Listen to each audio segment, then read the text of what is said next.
तमाम खबरों के साथ मैं जूही प्रधान। खबरों में सबसे पहले नजर डालेंगे आज की सुर्खियों पर।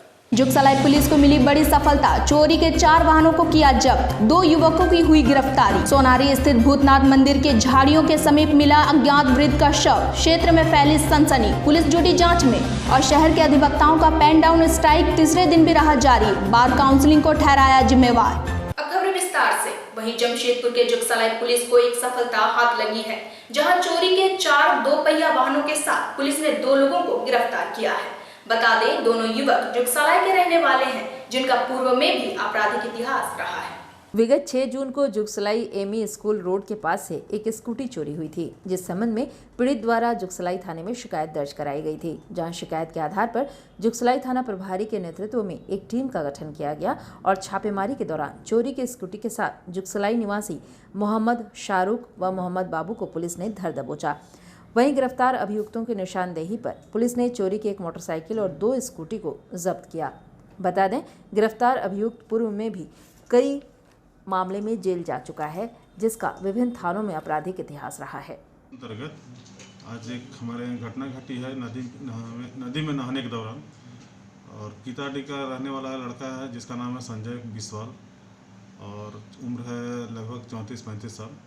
और खरकाई नदी में नहा रहा था 2 साथी के साथ, अचानक ही गहरे पानी में चला गया, जिससे कि डूब गया। तो हम लोग स्थानीय जो गोताखोर होते हैं हमारे यहाँ, उनको बुलाकर इनको निकलवाया गया, तो ये मृत पाया गया। अब बाकी जांच जारी है। जमशेदपुर के सोनारी थाना से 200 मीटर की दूरी पर स्थित बाबा भूतनाथ मंदिर के पास एक 50 से 60 वर्षीय बुजुर्ग का शव मिलने से इलाके में सनसनी फैल गई। शव मंदिर के पीछे झाड़ियों में पाया गया। इधर स्थानीय लोगों ने इसकी सूचना सोनारी थाना पुलिस को दी। वहीं सोनारी थाना पुलिस मौके पर पहुंची और मामले की तफ्तीश शुरू कर दी है। फिलहाल शव की पहचान नहीं हो सकी है। वैसे शव को देखकर ऐसा लग रहा है कि शव काफी दिनों से वहां पड़ा है। शव से बदबू भी आ रही है। आशंका जताई जा रही है कि करीब 3-4 दिन पहले का ये शव है। फिलहाल पुलिस ये पता लगाने का प्रयास कर रही है कि मृतक है कौन और ये यहाँ पहुंचा कैसे।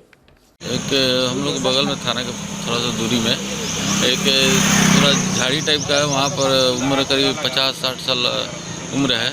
सूचना मिले कि एक आदमी अंदर में गिर कर मरा हुआ है। तो हम लोग अभी इसका जांच कर रहे हैं और पता लगा रहे हैं कि आदमी कहाँ का रहने वाला है।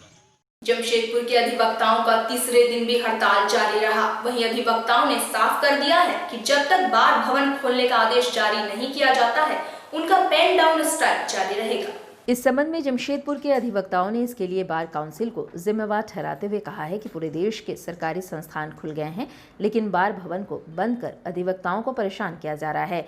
प्रचंड गर्मी और बेमौसम बरसात से अधिवक्ताओं और उनके क्लाइंट को काफी परेशानियों का सामना करना पड़ रहा है। असर पड़ने की बात नहीं है। हम अपने अधिकार के लिए लड़ाई लड़ रहे हैं। हमको किसी से लड़ाई नहीं है। अपने आत्मसम्मान, अपने गिरबान जो भी है, अपने पेरेंटल बॉडी को और अपने पदाधिकारी को हम रख भी दिए हैं। अगर उनको लगेगा कि हमारी मांग उचित है तो हम लोग आकर के निदान करेंगे। और जब तक निदान नहीं होता है तब तक हम लोग सारे अधिवक्ता जमशेदपुर बार एसोसिएशन के अपने को न्यायिक कार्य चालू रखेंगे। तो नाम बता दीजिए। रंजन धारी सिंह, अधिवक्ता, सिविल कोर्ट जमशेदपुर। तो जो प्रॉब्लम हो रहा है वो पूरे लोग देख रहे हैं। आम एडवोकेट को बैठने की व्यवस्था सही ढंग से नहीं हो रही। हमारी दोनों बार भवन को खोल दिया जाए। पहले भी एक बार भवन को खोल के रखा गया, किसके कैपेसिटी में खुला था ये बताने का कोई कोशिश नहीं किया जा रहा। अगर वो खुला था तो इस बार भवन को भी खोला जाए। और वीसी एडवोकेट के सुविधा के लिए बनी है, 2 वीसी है, लेकिन दोनों वीसी को बंद करके रखा गया और दिमाग लग रहा है 10-10 लाख का वीसी लगा हुआ। किसके लिए? फायदा के लिए बनाया था, एडवोकेट के लिए, इस स्थिति के लिए काम के लिए था।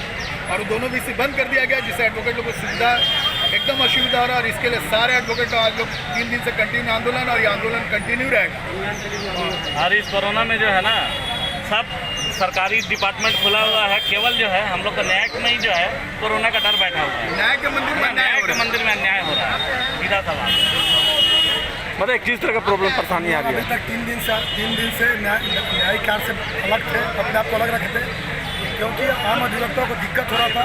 और हम लोग का डिमांड जब तक पूरा नहीं होगा, व्यवस्था नहीं होगा बैठने का, और उसका जिस तक वीडियो कॉन्फ्रेंसिंग का व्यवस्था नहीं होगा, तब तक हम लोग न्यायिक कार्य से अपने आप को अलग रखेंगे। केंद्र में मोदी सरकार के दूसरे कार्यकाल यानी 2.0 पूरा होते ही आज पूर्व मुख्यमंत्री रघुवर दास ने पत्रकार वार्ता कर मोदी सरकार के पहले कार्यकाल से लेकर अब तक का लेखा जोखा जनता के समक्ष रखा।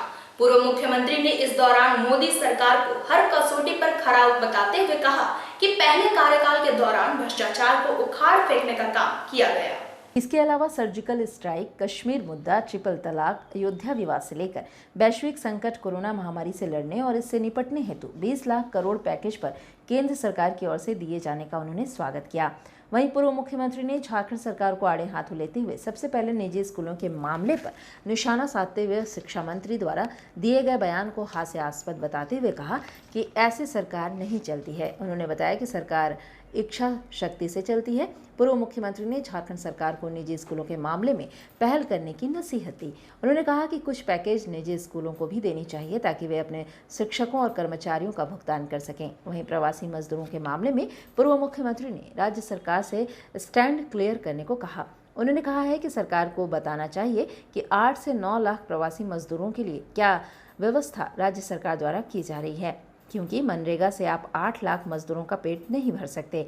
उन्होंने अपने कार्यकाल में बनाए गए पॉलिसी का जिक्र करते हुए कहा कि अगर झारखंड उन पॉलिसियों पर काम कर सकती है तो निश्चित तौर पर प्रवासी मजदूरों को उसका फायदा मिलेगा। उन्होंने बताया है कि 2015 में झारखंड की सत्ता संभालने के बाद 15 से 16 पॉलिसी उनकी सरकार ने बनाई थी, जिससे हर सेक्टर के लोगों को रोजगार मुहैया कराया जा सकता है। अगर सरकार चाहे तो उन पॉलिसियों को अमल में लाकर प्रवासियों और हुनरमंद युवाओं को रोजगार मुहैया करा सकती है। उन्होंने सूक्ष्म, लघु, मध्यम उद्योग के लिए लोन की प्रक्रिया को सरल बनाए जाने की भी बात कही ताकि राज्य में औद्योगिक माहौल बेहतर बन सके। प्लांट की पॉलिसी हो, इसलिए सिर्फ बयानबाजी करके जनता को दिग्भ्रमित ना करते हुए सरकार को मेरी सलाह होगी कि जो नीति निर्माण हुई, जो पॉलिसी निर्माण हुई, क्योंकि कोई भी निवेशक तभी जाएंगे उस राज्य में जब उसकी पॉलिसी बनेगी। सरकार में कानून व्यवस्था की स्थिति अच्छी है। तो सरकार को ये जो प्रवासी मजदूर झारखंड से आए हैं, मुख्यमंत्री का बार बार बयान आता है कि हम सबको यहाँ रोजगार देंगे, तो रोजगार देने की रूपरेखा क्या?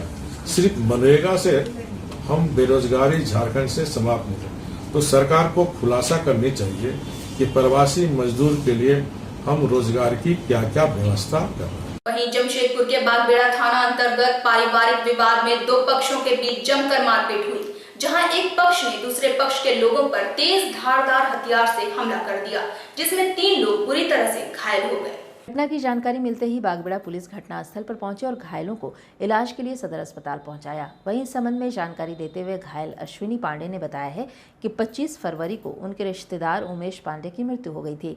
मृतक के परिजनों के पीछे हट जाने के बाद मानवता के नाते उनके द्वारा उमेश पांडे को मुखाग्नि दी गई। तब से लेकर लगातार उमेश पांडे के परिजन उन पर धन की लालच का आरोप लगाने लगे और कई बार उनकी और उनके परिवार के लोगों पर आत्मघाती हमला कर चुके हैं। उन्होंने बताया कि वे सभी घर के बाहर बैठे थे, तभी शराब के नशे में उनके रिश्तेदार सुकेश नाथ पांडे व उनके परिजनों द्वारा इन सभी पर तलवार पत्थर से हमला कर दिया गया। बता दें, इस घटना में 3 लोगों को गहरी चोटें आई हैं। वहीं इस संबंध में बागबेड़ा थाना प्रभारी राजेश सिंह ने बताया है कि पारिवारिक विवाद में 2 पक्षों के बीच मारपीट हुई है, जिसमें कुल लोग घायल हुए हैं, जिनका इलाज सदर अस्पताल में करवाकर आगे की कार्रवाई की जा रही है। Sunil Pandey Bagbera colony 6 number road का निवासी हूँ। विगत 25 फरवरी को उमेश पांडे टाटा कंपनी में फांसी लगा करके आत्महत्या कर लिए थे। तो उसके परिवार वाले जो है सुकेश नाथ पांडे, जो उसका अपना भाई का मैंने उसका भतीजा है, वो उसका दाह संस्कार करने के लिए तैयार नहीं था और 5 दिन तक उसका लाश जो है इसी तरह TMH पे पड़ा रहा। तो उसके परिवार वाले हमारे घर में आकर के आग्रह किए और मानवता के आधार पर हमारे परिवार वाले ने उनका दाह संस्कार किए। ये सब देखते हुए सुकेश नाथ पांडे जो है हम लोगों से प्रतिशोध की भावना रखने लगे और हम लोगों के ऊपर हमेशा मैंने आत्मघाती हमला करने के लिए क्यों प्रतिशोध? उनको लग रहा था कि हम लोग उनके धन के लालच में पड़े हुए हैं, लेकिन ऐसा हमारे अंदर में कुछ भी ऐसा बात नहीं है सर। हमारे घर वाले को कोई उस घर से कोई नहीं। रोड नंबर 6 में आज 2 परिवार के बीच में झंझट हुआ है आपस में, और दोनों पक्ष में एक दूसरे को मारपीट किए हैं, जो दोनों पक्ष घायल हुए थे और इलाज कराया गया है। अग्रिम कार्रवाई किया जा रहा है।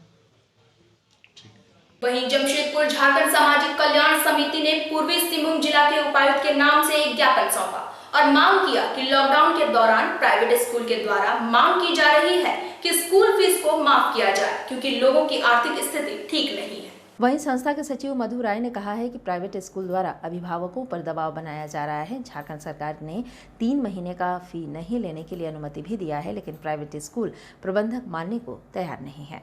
समस्या गई हमारे समिति और सारे हमारे सदस्यों की तरफ से हम लोग आज डीसी ऑफिस में आवेदन देने आए हैं। वही है कि अभिभावकों पे बहुत जोर दिया जा रहा है कि फ़ीस के लिए, स्कूल फ़ीस के लिए, जबकि झारखंड सरकार ने 3 महीने की तक के फ़ीस ना लेने का अनुमति भी आगे दे दिया है, लेकिन उस पर कोई कार्रवाई नहीं की जा रही है। प्रबंधक का बहुत प्रभाव है और दबाव भी है, तो बहुत लोग सक्षम नहीं है, जिसके कारण अभी लॉकडाउन की वजह से काम जिनका रुका हुआ था, तो हम लोग कर रहे हैं कि कुछ रियायत उनके लिए किया जाए, ताकि बच्चों को आगे पढ़ने में भी और अभिभावकों जितने भी हमारे सदस्यगण हैं, जितने भी लोग हैं, उनको सहायता मिल सके। कहेंगे क्या मामला क्या है? मामला ये है कि आज हम लोग झारखंड समाज कल्याण समिति के द्वारा विनय तले आज हम लोग डीसी साहब को एक ज्ञापन सौंपते हैं। लॉकडाउन में जो फीस को लेकर जो है त्राही हैं, अभिभावक त्राही हैं, उनको सरकार जो है फीस माफ़ करे, और उसको लेकर जो है हम लोग का ज्ञापन दिए हैं सरकार के पास भी इसको ज्ञापन दिए हैं और डीसी साहब को भी ज्ञापन दिए हैं। और जितने भी इस पीरियड में अभिभावक को फीस जो है माफ़ किया जाए, और सरकार इस पर संज्ञान लेके और दबाव भी बनाया जा रहा है, गार्जियनों के ऊपर दबाव बनाया जाए, उस पर भी रोक लगाया जाए कि गार्जियन को दबाव न दिया जाए, क्योंकि काफ़ी इस कोरोना में त्राही हुआ है। लेकिन इस पीरियड में भी स्कूल प्रबंधक इस पर दबाव बना रहे, ये गलत है, और सरकार इस पर संज्ञान ले और संज्ञान लेके इस पर परिवर्तन करके जल्द से जल्द रिजल्ट इस पर। इधर अपनी विभिन्न मांगों को लेकर जुस्को के सफाई कर्मचारियों ने उपायुक्त कार्यालय पहुंच एक ज्ञापन सौंपा, साथ ही अपनी वस्तु स्थिति से जिले के उपायुक्त को अवगत कराया। इन दिनों जुस्को प्रबंधन द्वारा सफाई कर्मचारियों को 15 दिन काम पर आने और 15 दिन घर पर रहने का फरमान जारी कर दिया है, जिससे इनके समक्ष अब आर्थिक संकट उत्पन्न हो गई है, जिसे लेकर सफाई कर्मचारियों में आक्रोश व्याप्त है। और अपनी इन समस्याओं के निदान के लिए सफाई कर्मचारियों ने उपायुक्त कार्यालय पहुंचकर उपायुक्त को ज्ञापन सौंपा, साथ ही जल्द से जल्द इस समस्या के निदान का आग्रह उपायुक्त को ज्ञापन के माध्यम से किया।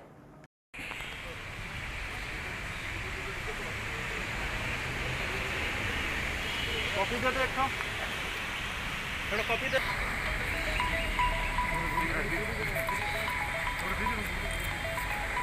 हाँ बताइए, क्या मांग को दी क्या है? हम लोग मुख्य समाज कल्याण समिति का बैनर तले मुख्यमंत्री के नाम डीसी के साहब के पास एक मांग पत्र सौंपने आए हैं। इस मांग पत्र में जितने भी जमशेदपुर में मुख्य समाज और आदिवासी समाज के सफाई कर्मी सफाई के काम कर रहे हैं, इस कोरोना महामारी में पूरे लॉकडाउन में इतने रिस्क लेकर सफाई कर्मी काम किए, और लॉकडाउन 5 में कंपनी प्रबंधन और ठेकेदार के द्वारा सफाई कर्मियों को 26 दिन के काम के बजाय 10 दिन 15 दिन का काम दिया जा रहा है। आज हम लोग डीसी साहब से मिलकर हम लोग ये मांग करेंगे कि पहले की भांति 26 दिन का काम दिया जाए, अगर बैठाते हैं तो उनको घर बैठे पेमेंट दिया जाए। मेरा नाम सुरेश मुखी, मुख्य समाज कल्याण समिति के अध्यक्ष। टाटा मोटर्स प्रबंधन और यूनियन के लोगों पर कार्रवाई की मांग को लेकर विगत दिनों टाटा मोटर्स गेट पर आत्महत्या करने वाले सुरक्षा गार्ड की धर्मपत्नी ने जिला पुलिस मुख्यालय पहुंच न्याय की मांग की। साथ ही उन्होंने बताया कि इस तरह से केस मैनेज करने के लिए उन्हें धमकाया जा रहा है और उनके साथ अभद्र व्यवहार किया जा रहा है।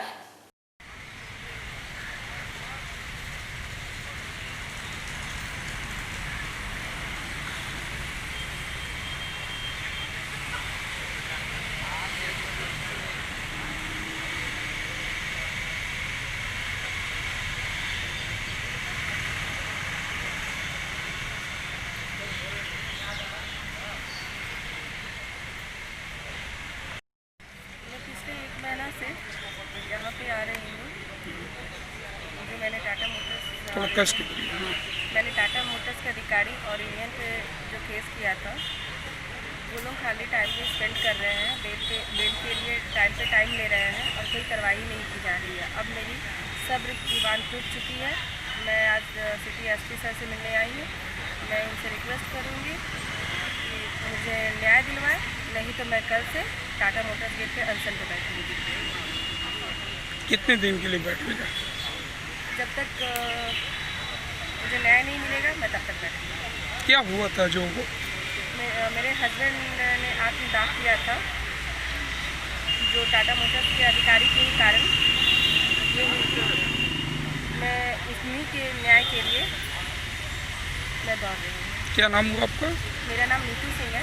मैं स्वर्गीय आलोक रंजन सिंह की पत्नी हूँ, जो टाटा मोटर्स में बाइसेक्स कर्मी थे सिक्योरिटी डिपार्टमेंट में। वहीं मुखी समाज के सचिव सुरेंद्र मुखी द्वारा कदमा क्षेत्र में जरूरतमंदों के बीच राशन का वितरण किया गया और उन्हें हर संभव मदद पहुंचाने का आश्वासन भी दिया गया। जब से लॉकडाउन की स्थिति उत्पन्न हुई है तब से लेकर अब तक लगातार मुखी समाज के सचिव सुरेश मुखी द्वारा राहत का कार्य युद्ध स्तर पर जारी है। इसी क्रम में इनके द्वारा कदमा क्षेत्र के विभिन्न हिस्सों में निवास कर रहे जरूरतमंदों के बीच राशन का वितरण किया गया। साथ ही जरूरतमंदों को यह आश्वस्त किया गया है कि जरूरतमंदों को आगे भी उनके द्वारा यथासंभव मदद प्रदान की जाएगी।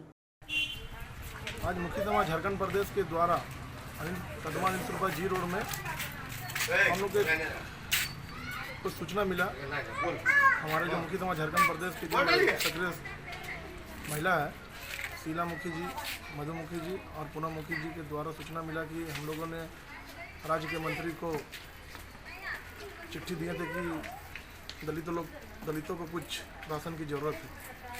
लेकिन अफसोस की बात है कि हमारे राज्य के मंत्री इस पर कुछ विशेष ध्यान नहीं दिए। तब मुखी समाज झारखंड प्रदेश के सदस्यों ने इस आपातकालीन में तुरंत हम लोग आपसी सहयोग से आज हम लोग अनिल जी रोड में समाज के द्वारा जरूरतमंदों को सूखा अनाज दिया गया। कितने लोगों को सेवा किया आज? तकरीबन 50 लोगों के बीच हम लोग सूखा अनाज वितरण किया। सुरेश भाई बताइए, लगातार आप कितने एरिया में इस तरह का सेवा कर चुके हैं? हम लोग कदमा CS बस्ती, धतकेडी CS बस्ती, बरोमन CS बस्ती, आज उसी दरमियान इसी क्रम में आज हम लोग कदमा अनिल जी रोड में भी हम लोग सूखा अनाज का वितरण कर रहे हैं। पूरा नाम बताइए। ये छोटा सा प्रयास है, आगे भी हम लोग हमेशा मुखी समाज झारखंड प्रदेश सेवा के लिए सदैव तत्पर रहेंगे। मेरा नाम सुरेश मुखी हुआ, मुखी समाज झारखंड प्रदेश के प्रदेश अध्यक्ष। जमशेदपुर में संपूर्ण घाघेड़ी विकास समिति के द्वारा बागबेड़ा बृहद ग्रामीण जलापूर्ति योजना को अविलंब धरातल पर उतारने की मांग राज्य के मुख्यमंत्री के समक्ष उठाई गई। बता दें कि ये परियोजना वर्षों से अधर में लटकी हुई है, जबकि इसको लेकर कई बार धरना प्रदर्शन और पैदल यात्रा की जा चुकी है। वैसे वर्ष 2018 में इस योजना को शुरू हो जाना चाहिए था, जबकि वर्ष 2020 होने के बावजूद पानी की सप्लाई शुरू नहीं हो सकी है। समिति के लोगों ने सोमवार को इसको लेकर एक बार फिर जिले के उपायुक्त से मुलाकात की और राज्य के मुख्यमंत्री के नाम मांग पत्र सौंपा। इन्होंने कहा है कि इसको लेकर रांची तक पैदल यात्रा की गई, बावजूद इसके कार्य 80% पूरा होकर भी योजना अधर पर लटक गई है। वहीं इन्होंने कहा है कि दोबारा समिति ने इसके लिए आंदोलन शुरू किया है और अगर इस पर भी कार्रवाई नहीं होती है तो आगे दिल्ली तक पदयात्रा की जाएगी। संपूर्ण घाघेड़ी विकास समिति के माध्यम से आज हम लोग जो है 2005 से क्रमबद्ध जो बागबेड़ा ग्रामीण जलापूर्ति योजना की मांग को लेकर जो हम लोग जन आंदोलन कर रहे थे, आज उसी के तहत बागबेड़ा ग्रामीण जलापूर्ति योजना अभी तक धरातल पर नहीं आई। बार बार हम लोग को झूठा आश्वासन प्राप्त होते रहा। आज मजबूर होकर के पुनः हमारा संपूर्ण घाघेड़ी विकास समिति जो है पुनः आज सड़क पर उतरी है। जिला प्रशासन अविलंब बागबेड़ा ग्रामीण जलापूर्ति योजना को उतार कर हम तमाम जनता जनार्दन को जो 113 गाँव है और 19 पंचायत है, इन पंचायतों में पानी की व्यवस्था उपलब्ध कराए। तो जिस प्रकार से हम लोगों ने विधानसभा राजभवन का घेराव किया, 397 बार धरना प्रदर्शन घेराव किया, उसी प्रकार से हम लोग जमशेदपुर से दिल्ली तक की पदयात्रा करके हम लोग माननीय प्रधानमंत्री जी से गुहार लगाएंगे। जिस प्रकार से हम लोगों ने रांची तक का पदयात्रा किया था और विधानसभा का घेराव किया, हम लोग जा करके माननीय प्रधानमंत्री जी का भी हम लोग राजभवन का घेराव करेंगे जब तक बागबेड़ा ग्रामीण जलापूर्ति योजना धरातल पर नहीं आती है। चलते चलते एक बार फिर नजर डालते हैं आज के मुख्य समाचारों पर। जुगसलाई पुलिस को मिली बड़ी सफलता, चोरी के 4 वाहनों को किया जब्त, 2 युवकों की हुई गिरफ्तारी। सोनारी स्थित भूतनाथ मंदिर के झाड़ियों के समीप मिला अज्ञात वृद्ध का शव, क्षेत्र में फैली सनसनी। पुलिस जुटी जांच में और शहर के अधिवक्ताओं का पेन डाउन स्ट्राइक तीसरे दिन भी रहा जारी, बार काउंसिलिंग को ठहराया जिम्मेवार। दिन भर की ताजा अपडेट के लिए आप देखते रहे बिग न्यूज और हमारे चैनल को लाइक और सब्सक्राइब